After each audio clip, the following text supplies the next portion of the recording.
ao canal Futebolaço, eu sou o Dieguinho. Bom, galera, tá entrando no ar a nossa primeira edição desta segunda-feira, como sempre, com muitas informações para vocês. Antes disso, ó, dedo no like no começo do vídeo que me ajuda bastante. Se forem novos aqui no canal, já se inscrevam, ativam o sininho das notificações e, claro, sigam minha conta pessoal lá no Instagram.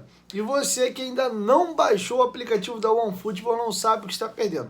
Além dele ser 100% gratuito, um dos aplicativos de futebol mais baixados do mundo, você tem na palma da sua mão, assim que acabam os jogos do Brasileirão das séries A e B, os melhores momentos das partidas em alta definição. Além disso, você pode personalizar o aplicativo com o seu clube do coração. E aí toda a notícia do Gigantão da Colina, o aplicativo manda a notificação na tela do seu celular. Você também pode assistir ao vivo e de graça jogos do Campeonato Alemão. Tem acesso ao Head to Head, que te auxilia em apostas esportivas.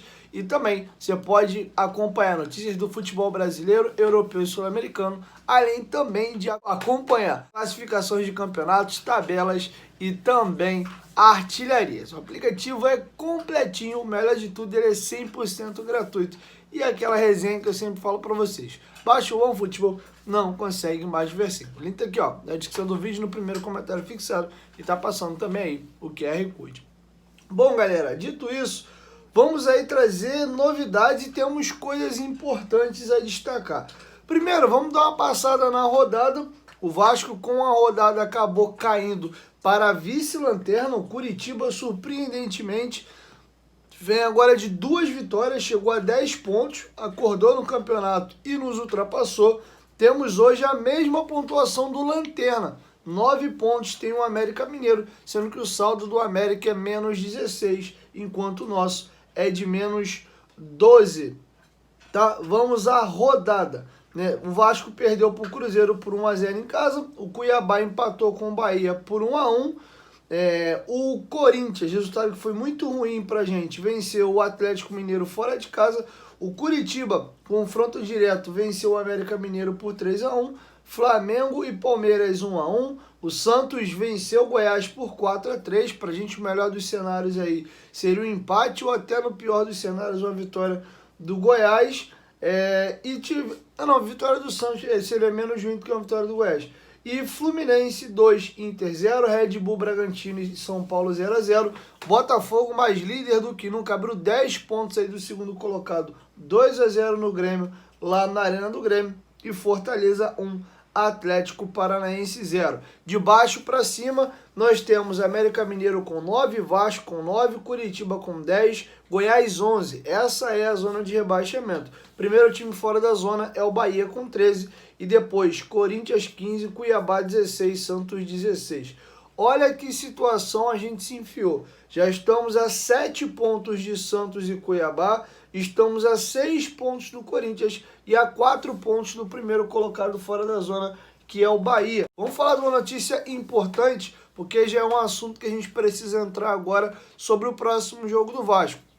O Vasco fez proposta pelo técnico argentino Gustavo Alfaro, tá? Treinador argentino de 60 anos de idade. Seu último trabalho foi agora na Copa do Mundo de 2022 pelo Equador. A seleção do Equador não passou da fase de grupos, abriu vencendo o Catar, depois empatou com a seleção holandesa e aí estava até classificado antes da última rodada, acabou perdendo para Senegal e ficou fora das oitavas. Passou Senegal e Holanda no grupo e aí o Equador e o Catar pularam fora na fase de grupo. Treinador que pegou aí do filho do Johan Cruyff, o Jorge Cruyff, a seleção do Equador, ainda no meado ali de 2018, e conseguiu classificar a seleção para a Copa do Mundo. E ele foi à Copa do Mundo por ter sido campeão argentino com o Boca. O Boca veio de um 2018 traumático, perdendo a final de Libertadores para seu maior rival, o River Plate. O Esqueloto é demitido e aí o Gustavo Alfaro assume e consegue resgatar o Boca e ser campeão campeão argentino em 2019. Teve até um fato curioso, que ele tira o Tevez, que é um grande ídolo do Boca, e coloca ele no banco e conversa com ele aí para ele poder ajudar o Boca, mas entendendo que ele já não estava naquele melhor momento. E curiosamente, mesmo já não sendo mais reserva, é do pé do Tevez que sai o gol do título do Boca Juniors a 1 ponto à frente do River Plate, tá? Então esses são os trabalhos recentes do Gustavo Alfaro, é um treinador de 60 anos de idade. Eu vou bater para vocês toda a carreira dele, que tem 30 para fazer 31 anos agora em 2023. Ele inicia em 92 lá no Rafaela, depois ele vai para o Quilmes, que já é um clube um pouco mais conhecido na Argentina, passa por Patronato, volta por Rafaela, comanda o Belgrano, assume o Olimpo, volta ao Quilmes, depois ele comanda o São Lourenço, que já é um clube mais tradicional e de mais camisa na Argentina. Em 2006 ele chega ao Arsenal de Sarandi e é campeão da Copa Sul-Americana em 2007 pelo Arsenal de Sarandi, vai ao Rosário Central e aí tem uma experiência em 2009 comandando o Al-Ahly nos Emirados Árabes. Depois ele volta ao Arsenal de Sarandi, pega o Tigre, do Tigre ele vai para o Ginásio, do Ginásio o Huracan, e aí do Huracan ele vai ao Boca, é campeão argentino, vai para a seleção equatoriana, disputa a Copa do Mundo e agora está livre no mercado. Tá? O treinador está analisando o elenco do Vasco nesse momento para poder decidir se vai realmente fechar ou não. O treinador confirmou ao Globoesporte.com de que o assunto está sendo tocado pelo seu empresário. A informação foi dada primeiro pela rapaziada lá da Arena Cruz Maltina do Twitter, um Twitter muito sério que sempre traz algumas informações relevantes, muitas inclusive de primeira como essa que eu acabei de dar. O GE confirmou e a situação é essa. O negócio caminhou bem e Gustavo Alfaro pode ser anunciado como novo treinador do Vasco já nesta segunda-feira. Então logo eu tenho novas informações, eu trago para vocês aqui no canal. E aproveitando esse rolê aí na Argentina, em cima de um tango, vamos falar de Luca Orediano, um jogador que não consegue emplacar no Vasco, até teve uma partida razoável agora contra a equipe do Cruzeiro, mas muito longe de cair nas graças do torcedor, até pelo investimento que foi feito nele. 4 milhões de dólares por 60% dos direitos econômicos, né? Não foi um percentual tão alto por uma grana importante. A informação que chega da Argentina, do Tix Sport, que é um dos principais veículos argentinos, é que o Boca vai tentar e muito a contratação de Luca Orediano. O Boca está classificado às oitavas de final da Conmebol Libertadores e vai tentar levar o jogador para lá. Inclusive, o Riquelme já ligou mais de uma vez para o Luca Orediano para tentar convencê-lo a ir para o Boca Juniors. O Boca não está com tanta grana e inicialmente eles devem tentar um empréstimo.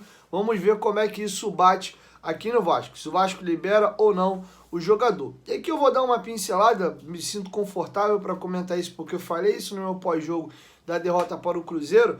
É visível que você vê que o Luca Orediano tem qualidade.